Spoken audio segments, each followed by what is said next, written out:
So I was very hesitant to talk about the assassination attempt on Trump because I wanted to make sure that I had all the right information. Some people were actually calling this out as being a very sketchy situation, and other people are saying, no, this is 100% true. And I was kind of in the middle for a while.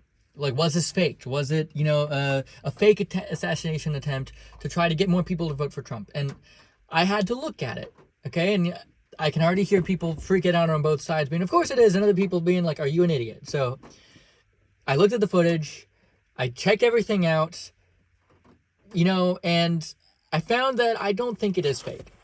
The reason why I think that I thought it may have been fake in the beginning is because as someone who's from the Gen Z, generation, I've never seen this happen before on a political level. And so when I saw it live and all over the news, my brain never saw any of this before. And I had to remind myself, hey, this isn't the first time that an assassination attempt has happened on a president. I had to get very familiar with that idea of this has happened before. And then when I started looking over the footage and seeing how everything happened, I started becoming a little bit more like, okay, so this is real. This is legitimate. Nobody faked anything. But then I got into how ridiculous it is. So get this. There was suspicion of a shooter on site, and they didn't do anything about it. For the longest time, they didn't do anything. Nobody told the president. There's a suspicion, and nobody even thought, hey, maybe we should take some extra precautions. Some people did start to look around. They had some officers look around, and yes, the local officer police force is included in these events. I had to look it up. I had to check for myself. Everybody was saying local law enforcement shouldn't have been a problem. The Secret Service is not big enough to do it, so they get the local law enforcement. And honestly, who's better, local law enforcement or someone who's never been there before? Local law enforcement. Anyways, getting back to the point, the local law enforcement started looking around, and they had to climb up on top of one of these buildings to go and look. And they saw the shooter, and they're like, oh, there's a shooter, and he ducks, and he falls off, and he gets hurt. This is 2021. Where are the drones? Can you not have a drone flying over everything with a camera looking down at everything? And have it just flag, hey, there's a guy on a roof over here. Should we be checking this out? How many shooters have been on roofs? This is 2021. This is, the 21st century. Why? Why was there no drones? Why was there no high-tech anything? They said, the magnetometers started freaking out. Come on, we've had how long to get this figured out? Why haven't we seen this taken care of already? Anyway, so, as you guys all know, something happened. The guy had a chunk of ear taken out and everything, and okay. Now we're looking at the repercussions. The person in charge of all the Homeland Security and everything, she was taken down. And the second guy in charge, and I'm using simple terms for a reason, the second guy in charge got put to be now in charge of everything. But you find out the second guy who was in charge was making all the shots. He was the guy calling everything. He was the guy in charge of this event. And he's not resigning. He was more responsible for the individual actions of the event than the top person in charge was. Top person in charge is resigned because obviously everything stops at them. The buck stops with her. But the second guy in charge, he was mainly responsible for the individual event. And nobody's talking to him about it. Now he's been promoted. And he's not telling anybody. So they started interviewing the lady who got resigned and everything, and they started interviewing her, and they said, did the Trump's campaign ask for more security? Which the answer is yes, by the way. And she said, they said, did you deny Trump's request? Did they request it, and did you deny it? And she said, well, I didn't directly deny it. And the news reporter scoffs because she knows better, and there's a paper trail on all this, and you can prove it. So she said, well, did your department deny it? And she's trying to dance around the answer and trying to avoid it, and it's ridiculous. Anyway, you can look up the information for yourself. My point is that we have the technology to make a fighting force 10 times better than what we saw. Everything from drones to magnetometers that work and being safe. They're trying to kill the president. That's what they're trying to do. At least that's what I feel like they're trying to do. So, we got to look at it from Trump's perspective. He's trying to win an election, and the outdoor campaigns are his best bet. This just a vibe out there, the experience, talking to the people. It's the best campaign he can physically have. And they're trying to get him to do indoor campaigns. Well, indoor campaigns you have to pay for, and they're just not the same atmosphere as the outdoor ones. So they're trying to cripple Trump's either running ability, or they're trying to kill him. And make no mistake, when someone goes and tries to kill the president, I say more times than not, it's somebody behind the shooter. It's not the shooter. The shooter is being prompted by somebody. You don't just randomly wake up one day and say, I'm going to kill the president. Angers have to be charged. Things have to be ready. Potentially someone on the inside have to help. And I'm not saying I know that for sure. I'm just saying that oftentimes that's what happens.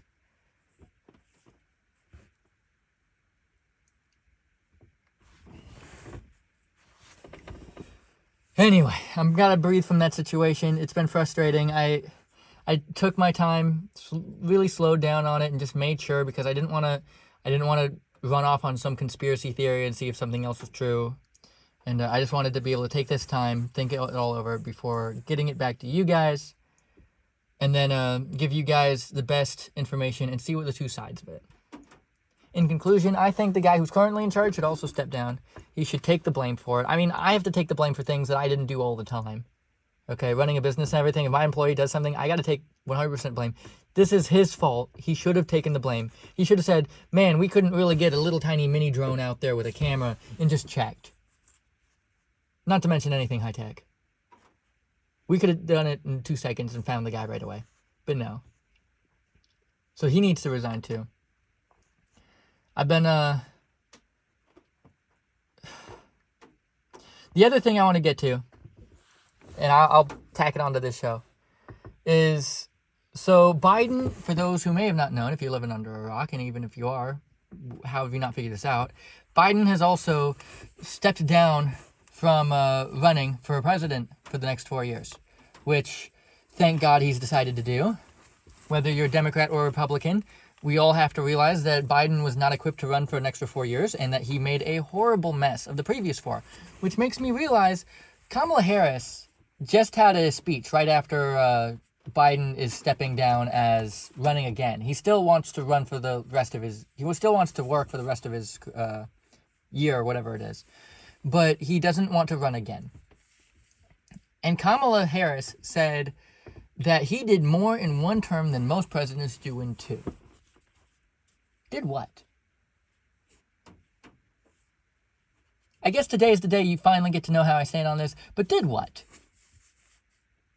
Raised prices, printed money, gave tons of taxpayers' dollars to Ukraine, just for a war that's still going. He didn't cause for peace. Get laughed at by all the other nations? Did what?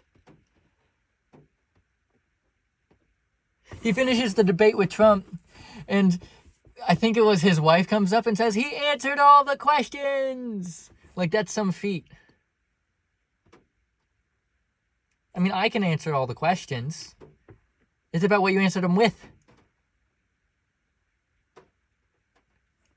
I'm not going to dig into that. You can find YouTube shorts on how much Biden failed on that. It's stupidly obvious.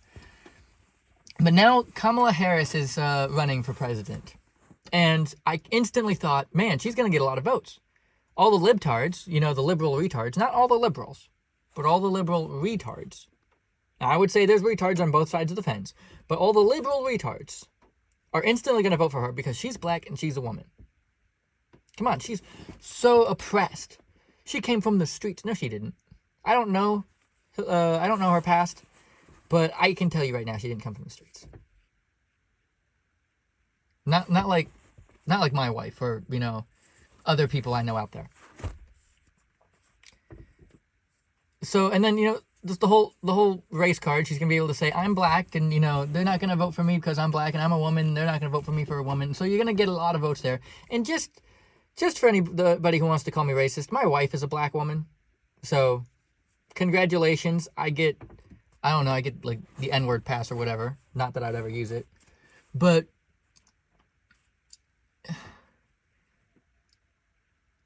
she's now trying to become president. She's at least a better candidate than Biden. I don't really know what her stand is.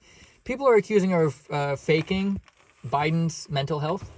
So we'll have to see where that goes. I mean, how do you sit next to the guy and not know that he was mentally, messed up? And I'm not saying his entire career. I'm just saying the last 4 years. Last 4 years, he's not been in shape. You can watch videos of him like 10 years ago and him now, and last 4 years. No. In conclusion, I think right now the world has gone crazy. I'm just waiting to see what happens next.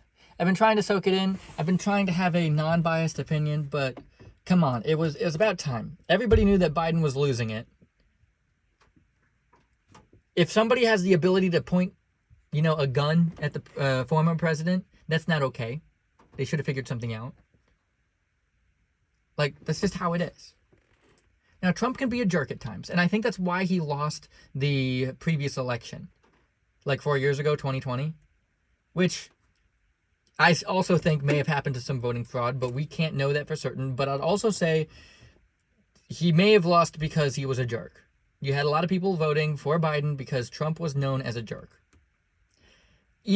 So I've said that debates are won by the 60-second clips, and I've heard that from other people, and it's not like an original saying. Debates are won by the 60-second clips, meaning whatever you scroll on TikTok and see, that's what you see. That's how I figured out there was a debate between Trump and Biden. I was scrolling on social media, and I started seeing feed of these 60-second moments of Biden being an idiot. If you look back at the 2020 debate between Trump and Biden, you'll see that Trump always interrupted, and Biden said, "Can someone shut this clown up?" And he was right. Trump was being a jerk. Biden wasn't able to speak. Nobody knew if Biden was smart or not, but we knew that Trump was being a jerk, so a lot of people voted for Biden. 4 years later, they realized how dumb Biden was, and Trump, in this last debate, which they also muted the mic so you couldn't interrupt each other, but Trump has been way more of a fair player this time, and he's been way more cordial with his stuff, and so he's not been as much of a jerk. But we'll have to see what Kamala Harris's views and opinions are. I'm probably not going to vote for her because I generally believe that babies have the right to life, and, murder's murder. And I generally think that, someone who's a former businessman should run the economics of the country and all of that. And I believe in God and stuff. And I know Trump did. I don't know about Biden, but most of the Democrat Party tends to not believe in the same ways I do. So we'll just have to see where Kamala Harris is on the scale. I'll keep you posted.